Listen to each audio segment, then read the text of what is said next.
وعلم آدم الأسماء كلها ثم عرضهم على الملائكة فقال أنبئوني بأسماء هؤلاء إن كنتم صادقين.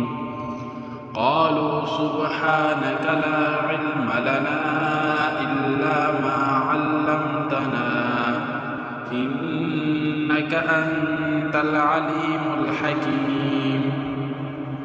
قال يا آدم أنبئهم بأسمائهم. فلما أنبأهم بأسمائهم قال ألم أقل لكم إني أعلم غيب السماوات والأرض